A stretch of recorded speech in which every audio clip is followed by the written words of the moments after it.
And welcome to today's webinar. My name is Jeffrey Palermo, and I'm going to be your host for today's webinar. Our topic today is architecture for AI-driven development using Visual Studio 2026 and .NET 10. Now, officially, Visual Studio 2026 doesn't come out until November. The .NET Conf, the traditional time when things actually go general availability. But there is the insider's release. You can get it now, and there are very, very good reports of those releases. And I was very fortunate to be among some of the small group of testers starting several months ago of some of the pre-release or pre-beta versions of Visual Studio 2026. So we're going to highlight that, but what we're going to do is show the AI-driven development workflows that are enabled with this new release and a whole culmination of technology that's coming out. And so what I hope that you'll come away with in the next 45 to 55 minutes is an understanding of what your software teams can do, what's possible with today's technology, so that you can establish and maintain high software quality and stability while helping your team move progressively faster and faster. And so that's the goal. And every business wants to do more with less. And while some people in the industry are fast forwarding artificial intelligence and saying, "Oh, we won't have to have this type of person or that type of person," that's that's only if you have too many of that type of people and you're automating things. What it really means for software engineers is we can actually deliver at the pace of our business. Instead of our business asking, "Hey, when is it going to be done? When is it going to be done?" And we say, "I'm working on it. I'm working on it. Oh, let me work nights. Let me work weekends." We can actually get stuff done faster and we can do more projects because every business that we talk to, and I talk to a lot of clients, and I've been in consulting since '06 and been a programmer since 1995, but my first job being paid for programming is 1997. A constant throughout my entire career is there's always been a backlog of projects that sometimes get delayed, we never get to them. And so now that's the big win that I hope you'll take away from it. That all this backlog of projects, you can actually do them now because you can move faster and faster. So um, let me get into that. I'm going to also talk about the hype curve and how a lot of people in the industry are getting caught up in the hype curve. And we want to get away from the hype and get to actual productivity. So I'm not a salesman. I'm not selling AI. I don't care about all this stuff except for having a very, very good tool belt for software engineers.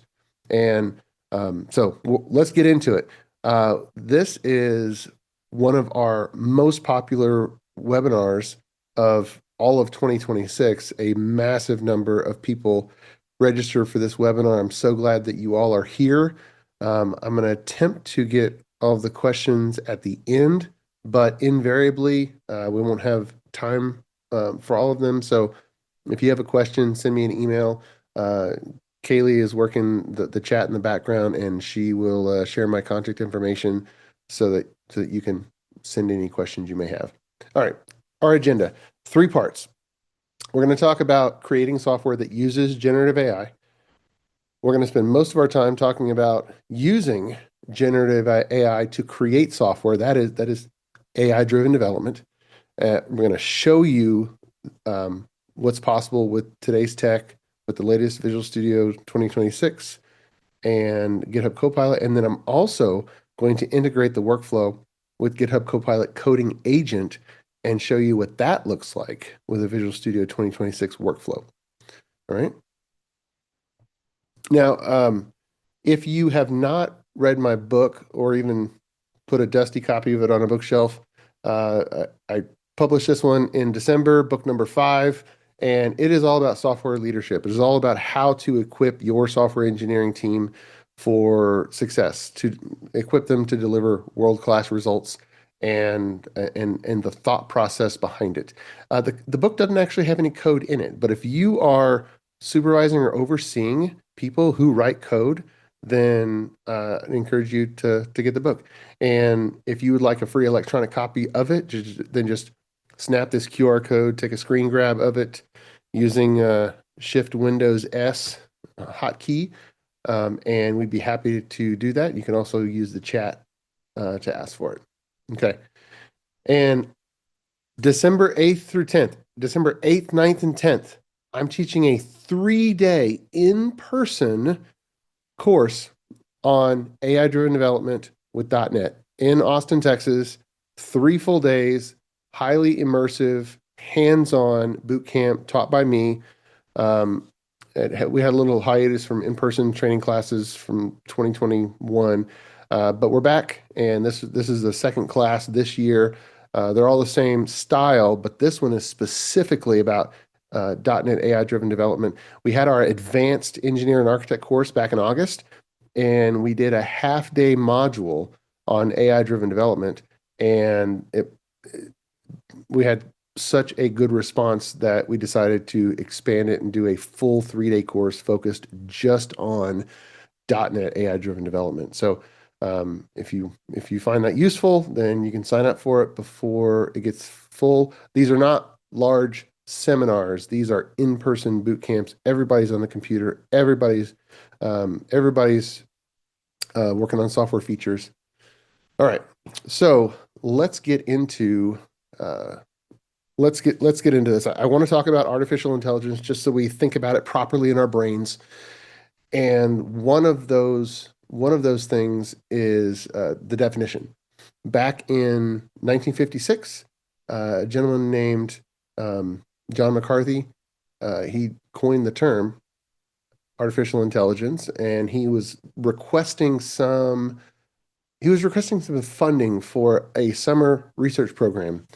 And so he put in a funding request and he defined the term, and he kind of hypothesized about artificial intelligence and defined it as the conjecture that every aspect of learning or any other feature of intelligence can, in principle, be so precisely described that a machine can be made to simulate it. And that keeps going to this day. We are making machines that simulate intelligence. And I always want to encourage you to think about it from an architecture perspective. When we think about architecture, we think about making decisions that are based in reality. And with the technology that we have today, the reality is there is no actual intelligence. It's simulated intelligence. There is no understanding. There is only pattern matching. Okay. That's what we have, but it's extremely useful. But don't get caught up in thinking that there's actual intelligence or that there's somehow some understanding of what's going on, because then you won't be able to leverage the technology properly. Those don't exist in this generation of technology. And even a car, the newer models have artificial intelligence cruise control. We call it adaptive cruise control or autopilot. And you know, it takes some real intelligence to look around and see, oh, there's a car that's I'm catching up to the car. I need to apply the brake, or the car is pretty far away. I can apply the accelerator. Well, now we've made a machine that is simulating awareness of where the car in front of us is. There's no actual awareness. It's just sensors and image processing, in some cases LiDAR and other various technologies to look at the lines on the road and the car in front of us. But it's all simulated. There's no actual intelligence. However, tremendously useful. So we're building more and more machines, and guess what? Now the machines can write some code for us. Now the machines can call out to other systems. Now the machines can inspect things and look things up and determine where a particular edit in a code file needs to be. But it's just a machine, and we're doing pattern matching. However, tremendously useful machine. And if we can use it appropriately, then it's going to supercharge my ability to deliver software features. Okay. All right, so let me just show you some quick samples initially.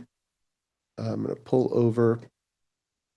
So github.com/Jeffrey Palermo is where I have some sample code. And you can also go to github.com/clear measure labs, and that has some samples. You may be interested in pulling down the Bootcamp Palermo work orders repository in the Clear Measure Labs account, but I'm going to open up the AI semantic kernel. When you are embedding AI into an application, um, you are going to want to create specific test suites. So I'm not going to talk about semantic kernel or Microsoft extensions AI. You can look at Microsoft documentation for those. But this is a just a sample test project.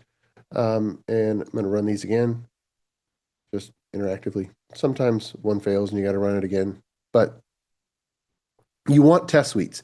Anytime you're using, well, for any kind of functionality, you want test suites.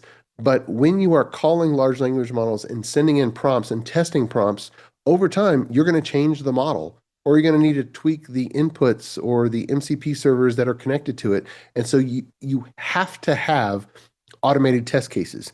If you don't have automated test cases, then you will become the test monkey, and that's all your job will be. You need automated test cases. Okay. And by definition, these test cases are not going to be unit tests. Your unit tests don't call out of process, they are super fast. These are integration tests because they're calling out to an LLM server. And by the way, sometimes these fail, and I haven't tuned the retry logic, but I just run it again. Um, you're calling out to an LLM server, which inherently is out of process. And so it's going to be slow. It's going across a network. Even if you're using Olama locally or LM Studio locally, it's calling out of process. Half of these tests are using Olama, half of these tests are using Azure OpenAI. But let me just give you a very simple uh, use case. So in AI semantic kernel, this is the key interface, iChat completion service, Azure OpenAI chat completion service with the model endpoint and key. I'm not going to go into that. Those are the basics. This is an advanced webinar, so I'm not going to cover basics. I'm going to expect that you know how to spell artificial intelligence, and this is not the first foray into looking into it. But you have a prompt. What color is the sky during the day when there are no clouds? Single word, no punctuation. There's the prompt. And what do we want the result to be? We want the result to be blue. Now, if it's not blue, well, then our idea of what the prompt needs to be, or some kind of setup, or what model we chose, we know that okay, that's not the answer we were looking for. And it's not about correct or not correct. It's what do I want to use the model for? And this is an appropriate use case. Okay. Um, all of these are pattern matching and probabilistic. It's not if statements. It's a probabilistic, and that's how it fits. But you need test cases. All right, let me get off of that and move on because we have a lot to get to. All right, Visual Studio 2026. I want to talk about the architectural differences that make a difference. You can go on YouTube and just find, hey, what are the new features of VS 2026? Awesome, awesome. The first one that makes a difference is that all tasks are out of process. The end result is that it's really fast. A lot of the initial testers, myself included, somewhere around 33% better solution load times seemed to be very common. There's not a universal study, and of course, everybody's software is different, and some people have, horrendously large solutions. But I included a URL. Patrick Smachia, the CEO of Independ, he is a longtime expert .NET developer, and he wrote a blog post about the Independ software. And he said the solution used to take on his box, and he has a very powerful box. It used to take 14 seconds to load the Visual Studio solution, and now it takes 9 seconds. Okay. Probably, some people might not have as fast a computer as he does, but that was different. So that's roughly around a third improvement. All right. The UI thread is now only for the UI. It's not for work. And a lot of the Visual Studio extensions that have been updated for Visual Studio 2026 have followed suit with that architectural change. ReSharper is one that I've been using since what 2020 or no 2005, I think, when I started using ReSharper, and it is quite a bit faster as well because JetBrains ReSharper has moved all of its processing out of process and not in the UI thread. So little tiny things that would lock the thread and become unresponsive, all of that is now off the UI thread. All right, so that's big. Another one is internally, about 25% of the code of Visual Studio itself has been moved from .NET 4.8 to .NET Standard 2.0. And so the performance enhancements of .NET Standard, the narrowing down of the assemblies so that they're smaller inherently, that's also helped with productivity. But that's an architectural shift where now we're in transition to a .NET 5 and ultimately, .NET 10 code base, but breaking the architectural dependencies on .NET Framework. Next is that the AI-driven development workflow is integrated into this release. There is lots of Copilot specific code in Visual Studio itself. In previous releases, GitHub Copilot was merely an extension, merely a bolt-on. And now it is integrated as a first-class citizen in the IDE itself. And one of the big additions because of this is MCP servers. I'm going to show you a demo of that. But MCP servers are big. Actually, let me do that right now. So let me pull open the right version of Visual Studio. Okay, pull it over here. All right. Now, this is very simple. We go to File, New Project, and if you have the new version of Visual Studio, and you can search for MCP. All right. Now, actually, you can search for AI, and two of them come up. One is an AI chat web app. If you've never used the RAG pattern, if never used a vector database or created just a widget on a screen that can be a chat agent, here is a project template that lets you do it either with Azure OpenAI or GitHub Models or with Olama running locally. But the local MCP server, this is the project to jumpstart a .NET MCP server, and that's the project I started with. You get a random number class by default that literally only gives you a random number, but I added some database schema tools. Now, I don't really care about the structure of this. Just for example, I even used Copilot agent mode just to help jam this out. But this basically registers a few tools, and of course, you annotate it with MCP server tool, and this gets the database schema given a SQL Server connection string.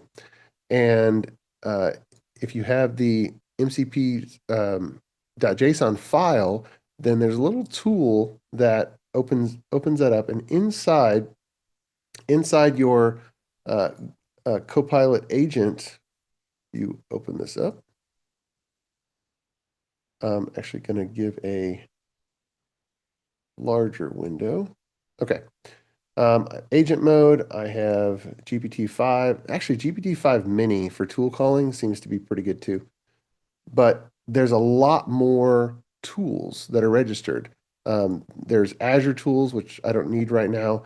By the way, any tool you enable goes into your context window and increases your token count. So if you don't really know you need it, then just leave it off.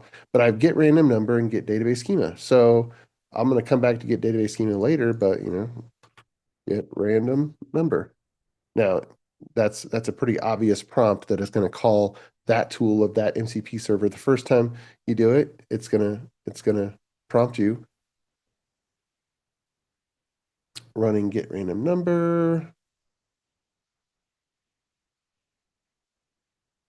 And it's interesting that tool call fail. Oh, that's interesting. You do it 100 times before the demo, and and it doesn't want to work this time. All right, I'm not going to mess with it. But I have another demo for database schema tool, and I'm going to show you that. But it's really easy to write a little bit of C# code and give yourself a tool. I'm going to come back to that.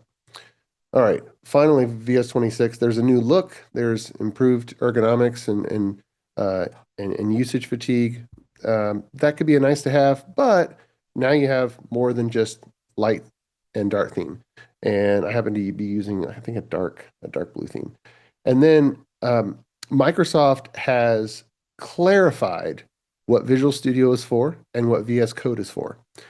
Visual Studio is the strategically most important IDE for .NET, including C#, and then also C++ development. VS Code is still supported for .NET through the C# Dev Kit, but Visual Studio 2026 is the focus for .NET.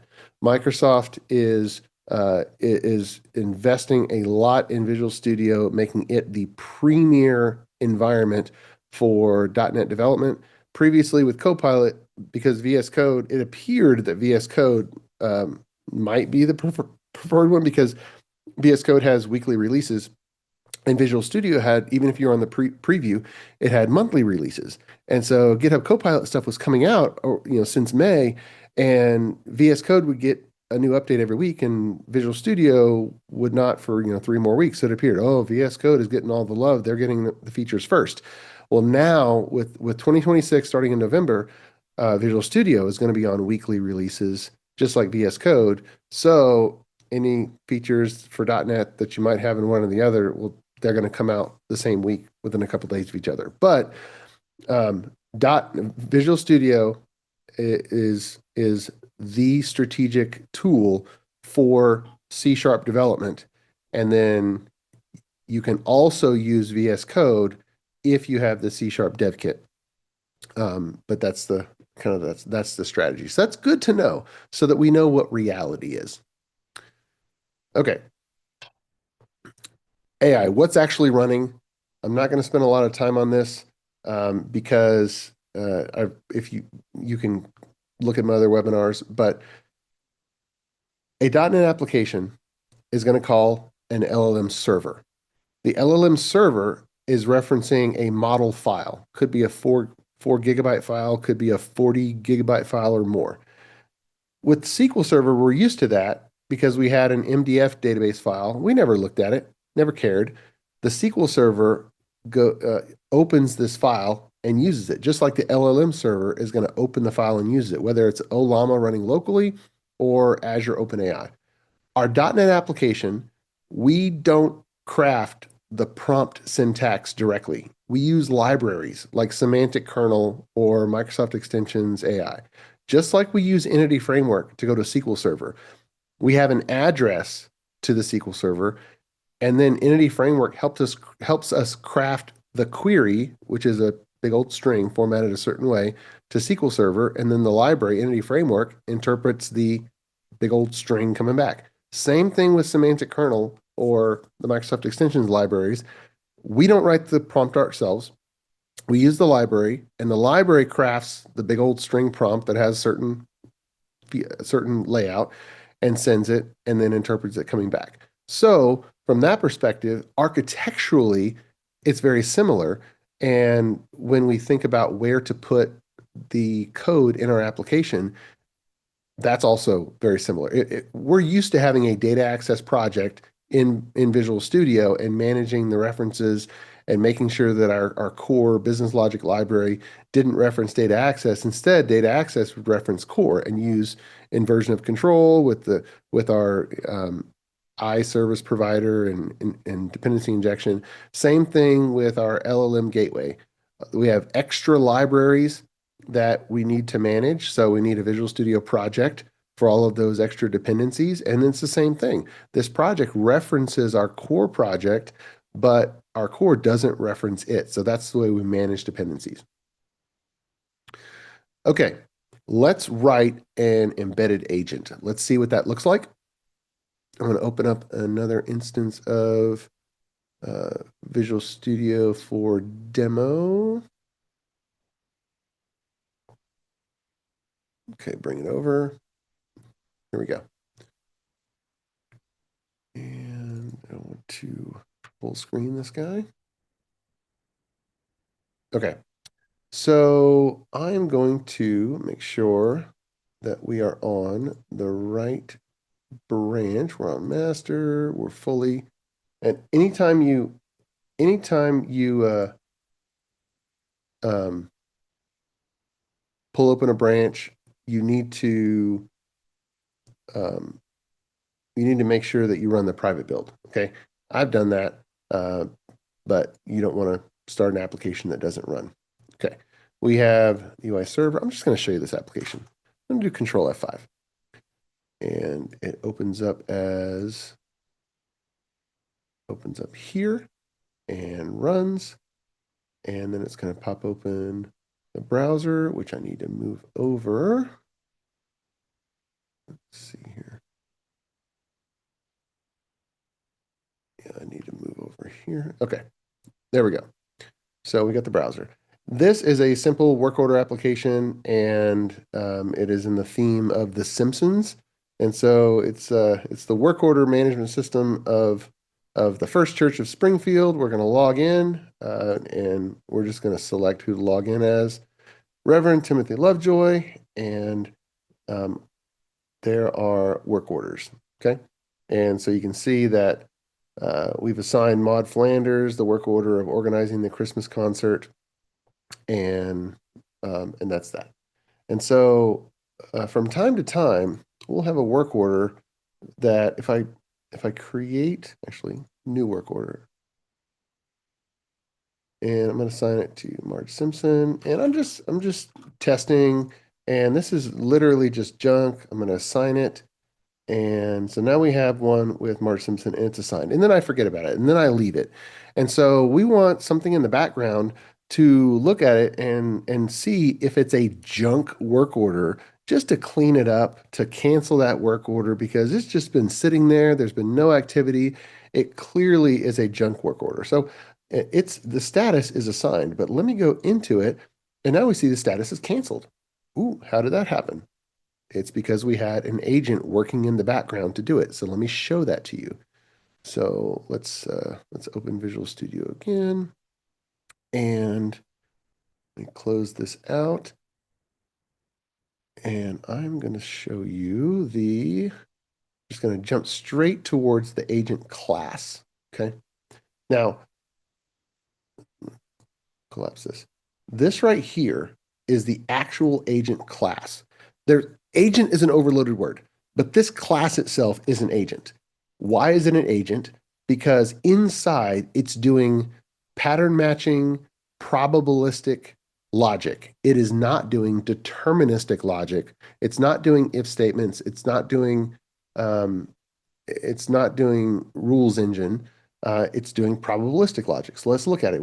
The the the the method signature is, hey, should we cancel this work order? Here's the work order object. Should we cancel it? Yes or no? Okay. Well, human could look at it and say, well, how would I determine whether we should cancel it? Well, now we have a probabilistic use case. And so look, inside, we literally have a prompt.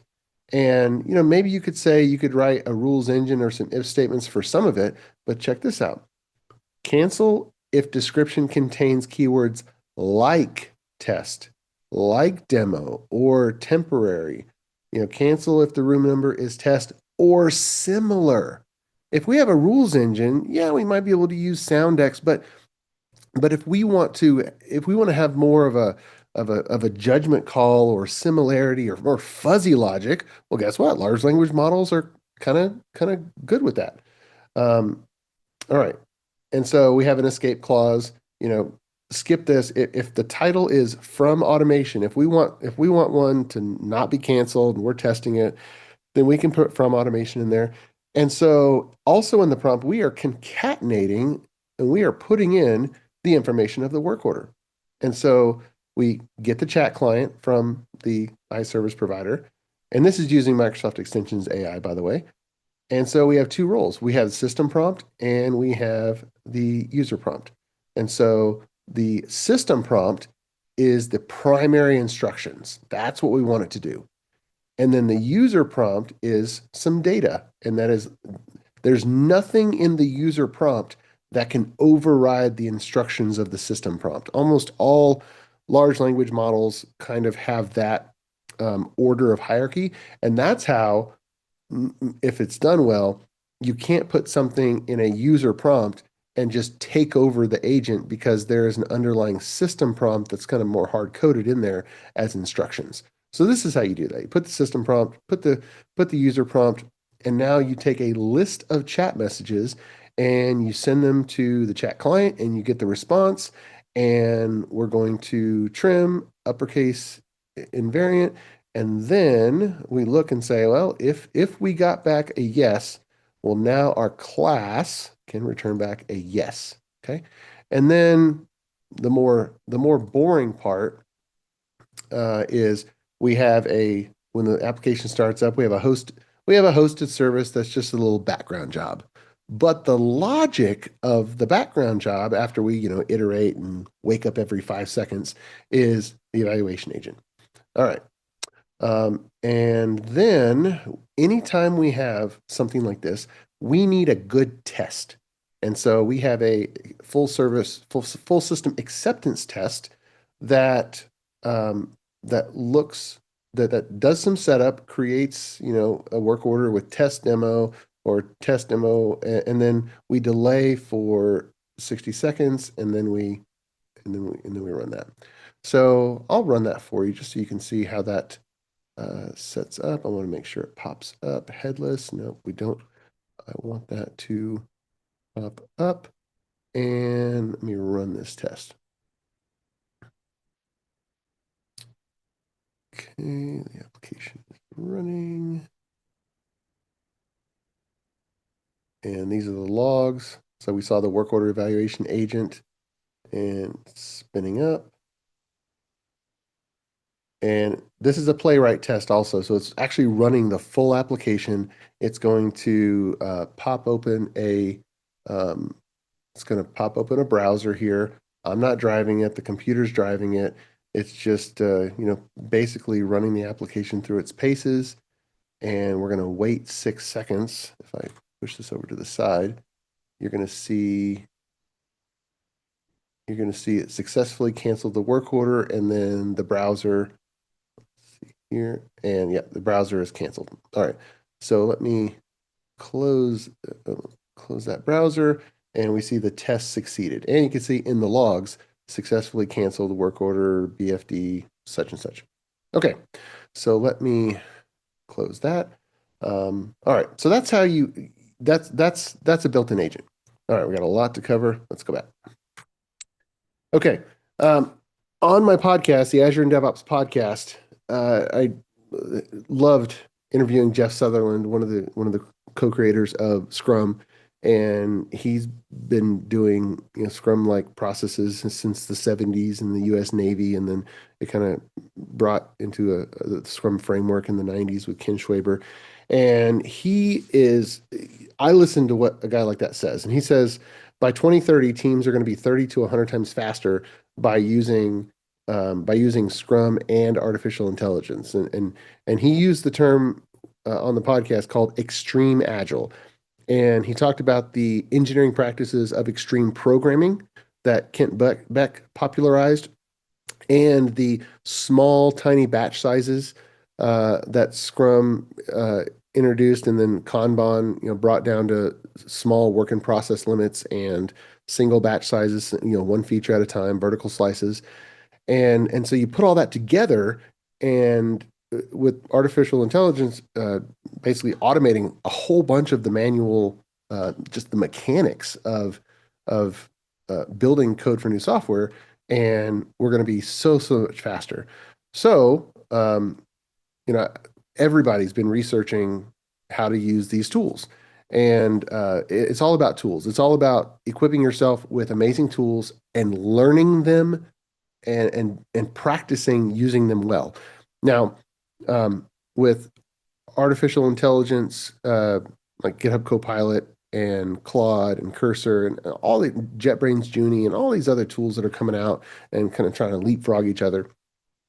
What we have to do is provide architectural standards and design patterns and consistency. Otherwise, the pattern matching of the tools, we can't do it. All right. So let's use AI to build a software feature. I'm going to go soup to nuts. Let's use AI to build a software feature. I'm going to start out in Microsoft 365 Copilot.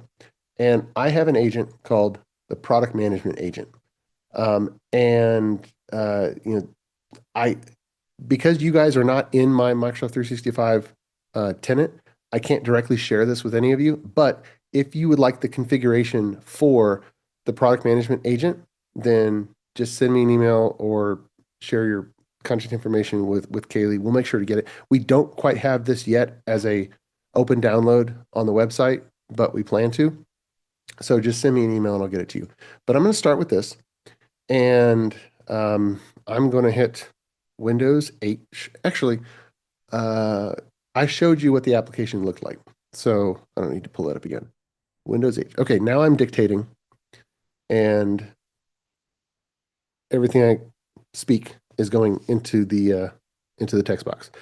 So let me have a conversation with myself or somebody else about this new feature that we need in the work order system. On the screen where we specify the title and description, I also want to be able to put in instructions, some instructions for actually performing the work order.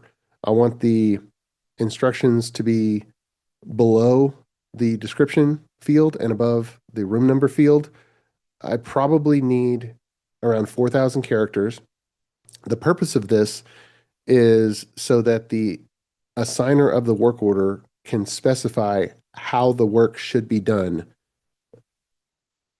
This is an optional field. I don't have to put it in, but I can put it in. When testing this, we need to have a scenario where we leave it out, and also a scenario where we put it in from the first time we save the work order. And we also need a scenario where we save it and assign it and then come back and put the instructions in at that point in time. And then progress.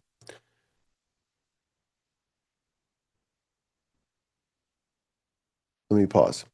I think that's enough instructions. I'm trying to think of what else we need to specify. All right, I'm gonna give some draft the 4 design decisions so that I can put it in our work tracking system. All right, there we go. Now, this agent has been equipped with the full text of my 5 pillars book about leadership for effective custom software. So it kind of has, information on the back end about how to structure those and whatnot. And so it knows that, one category is conceptual definition, and it's putting those information that it appears below the description field. It knows about information for user experience design and then technical design. And it has access to the architecture of the software. So it kind of knows that, hey, there is such thing as a work order object.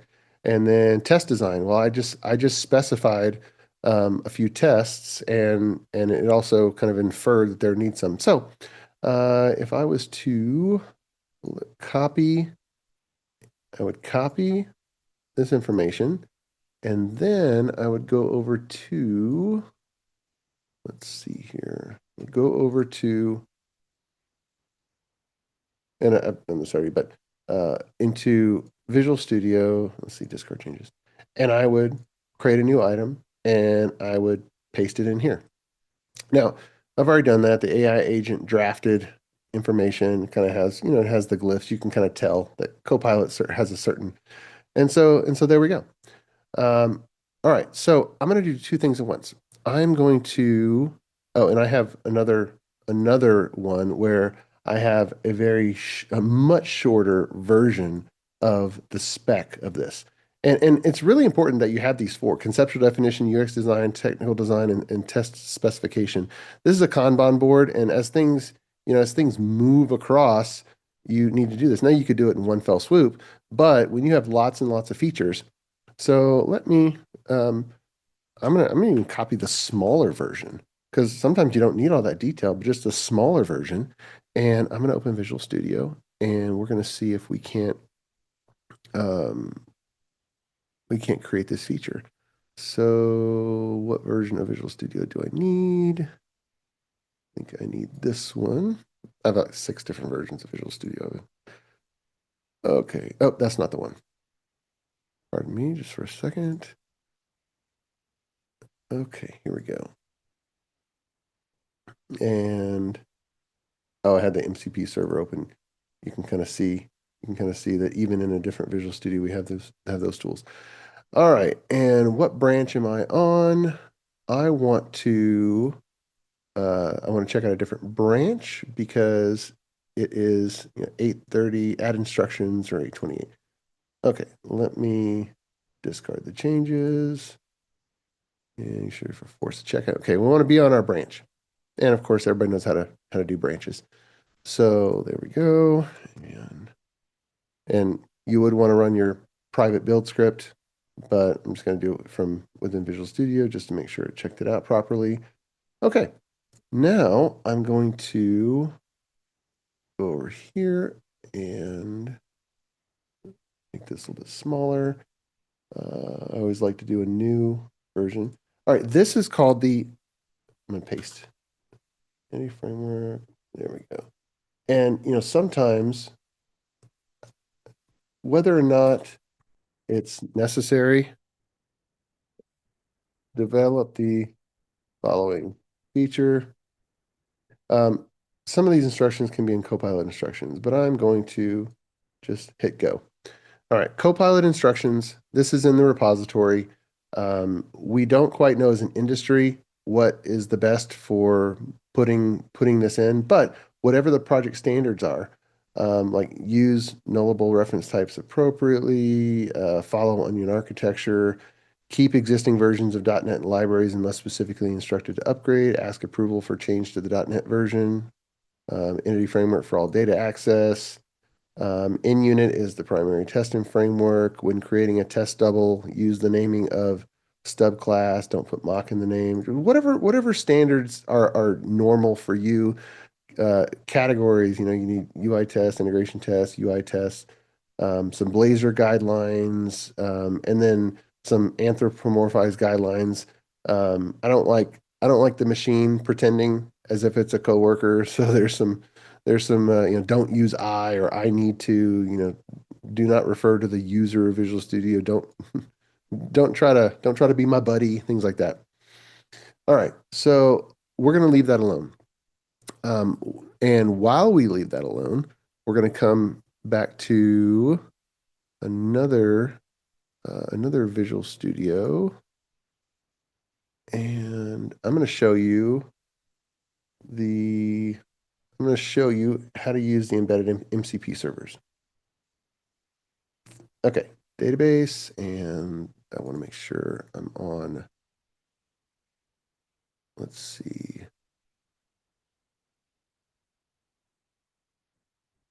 Okay, while this changes, I'm going to say I'm going to use the database. So let's see.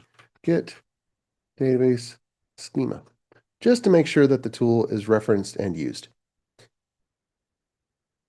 All right. Now I'm going to show you a messy user profile. So you see, this is the C: users, Jeffrey Palermo. If you put an mcp.json file in here, let me just open it up here so you can see it.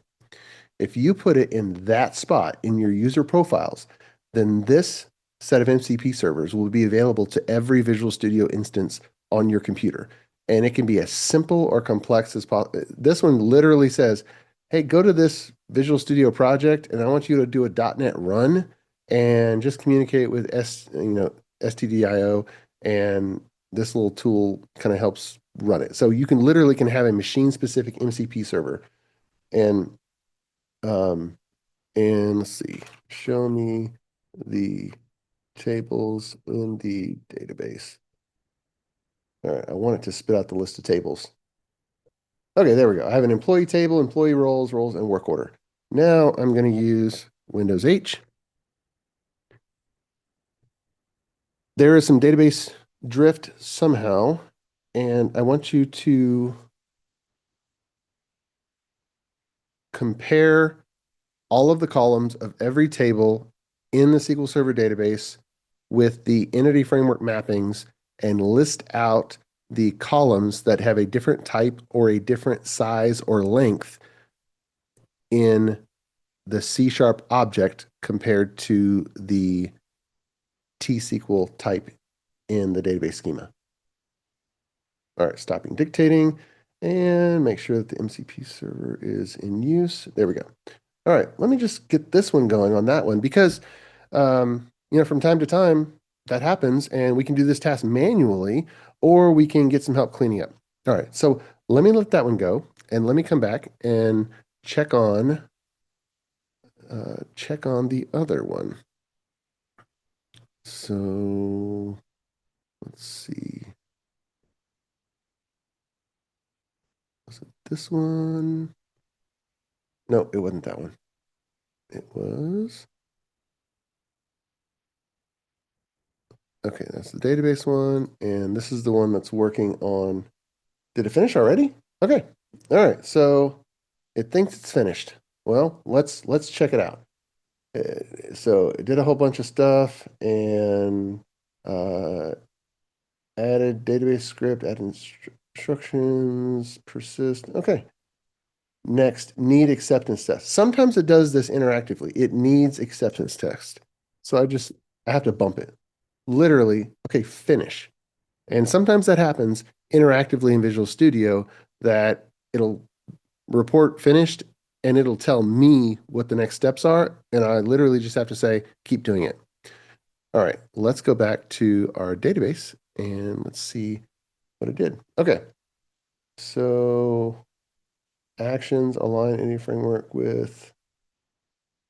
All right, there we go, employee table. So it identified that the username was invarcar 50, but in Entity Framework, we have it as 100. First name is invarcar 25, but Entity Framework is 100. So we have about we have four columns that have different links, all because we created a MCP server that could literally query our database and find out where it was. Now, what database did it go against? It went against our development database. How does it know what the development database is? It's because it's in the solution. If we literally go to app settings test JSON, guess what? It finds the connection string to MS SQL local DB, and it literally takes that connection string, passes it into the tool, and it queries the actual development database locally on my computer. All right. So that's pretty cool. Now, let's go back to this guy. It added acceptance tests, build passes.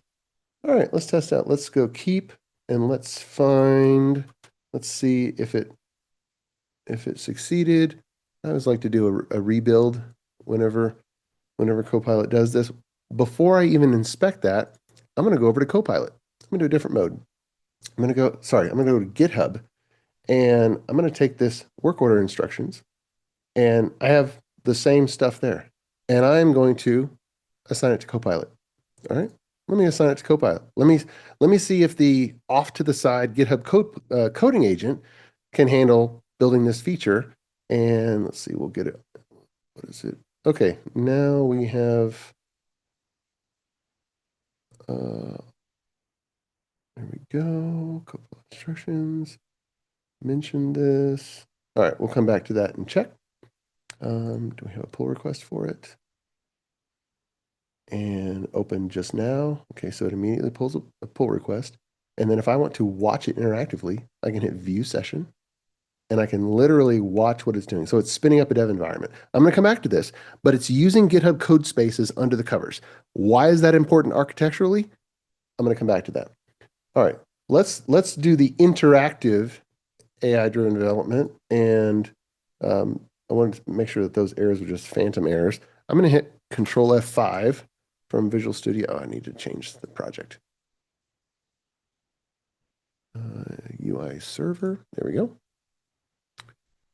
And set as startup project. Control F5. And I'm going to start up the, oh, yeah, I'm going to get rid of this PowerPoint. All right, the application is starting, and is that an exception there? Auto invalid column and instructions. Oh, okay.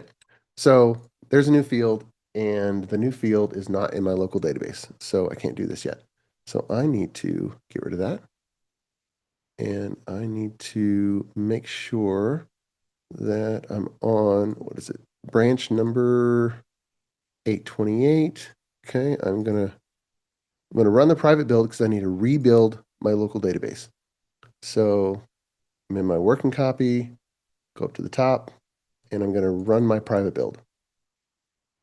Okay, that's important. And so there are some DevOps automation topics that have been around for a long time. In order to do AI-driven development, you have to have mature DevOps automation.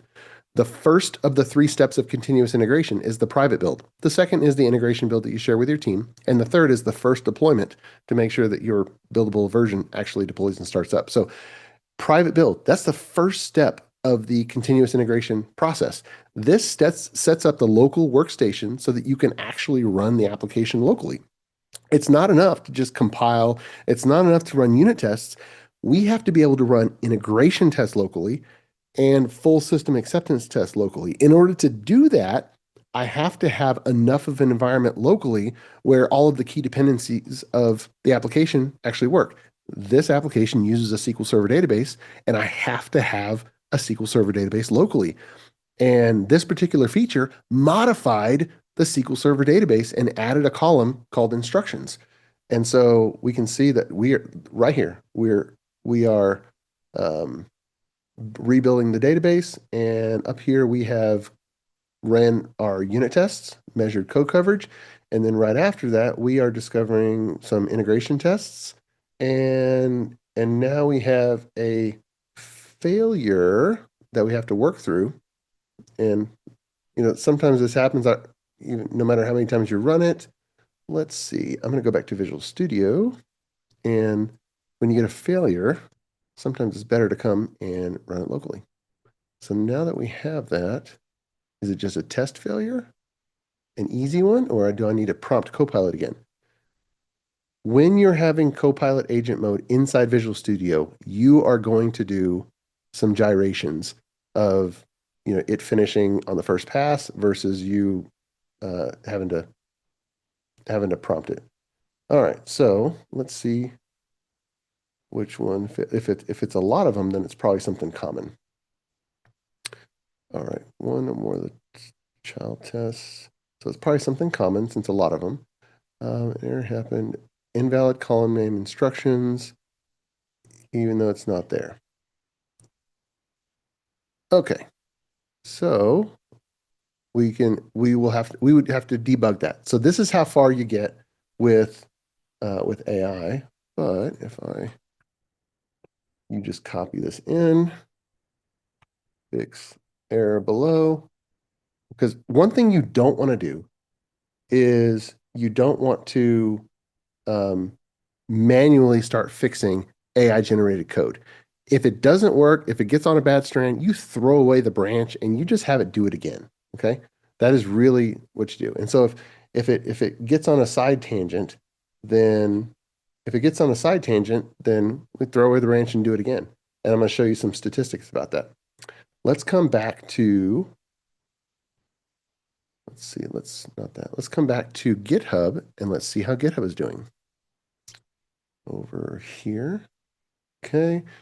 So GitHub has made some progress and it is viewing a lot of things, and it just started to edit. So it has just figured out that in the work order class, we need to add instructions. We need to add a property. It chose to mimic how we do the description property.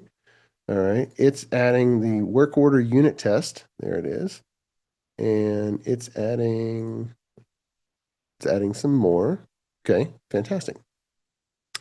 All right, I'm going to, one other thing about uh, Visual Studio and GitHub Copilot Agent is you're going to have multiple running at the same time because you're going to get one instance going on something and then you come back. And I've had like six different instances going and I don't futz around if it gets on a if it literally doesn't produce something that works. I literally just throw it away and just have it try again. That's actually faster. All right. While this is doing it, actually, while this is doing it, let me go back to PowerPoint and Shift F5 and talk about this process. All right. We need to be clear on the conceptual definition. We need to be clear on how a user is going to use it. We need to give information about technical design, test design, so that the right code can be written. These LLMs kind of use the same pattern of a neural network as in our own brain, where our own brain does pattern matching. What's different between artificial intelligence and real intelligence is that if we start writing the code and then realize that we don't understand why or who is gonna use this or why it's important, we kind of know to stop and go talk to somebody and fill in that gap. If we aren't clear on a certain situation around how someone is going to use it, then we stop code and go fill in that gap. Same thing with technical design. If we're not clear on what library to use or what design pattern, we stop code and fill in that gap. Same thing with test design. What's the definition of done? What's in scope and what's out of scope? What scenarios do I have to test? If we don't have clarity of that, we stop coding and fill in that knowledge gap. This generation of Copilot and LLM tools for coding don't don't have don't have that workflow. And so in order to make use of it, we have to make sure that we are complete about the concept. We're complete about how a person is going to use it. We're complete about the design patterns and libraries and the technical issues around it, and that we're complete about scope, what's in, what's out, what tests to build, and all that.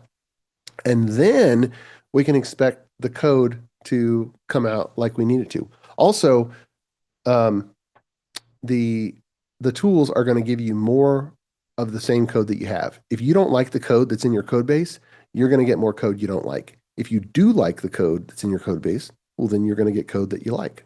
All right, that's the way it is. But it's really important that this design information is goes into the tool. So put it in your work tracking system. You absolutely need the business design. You need the user experience design. You need the technical design, and you need the test scenario design.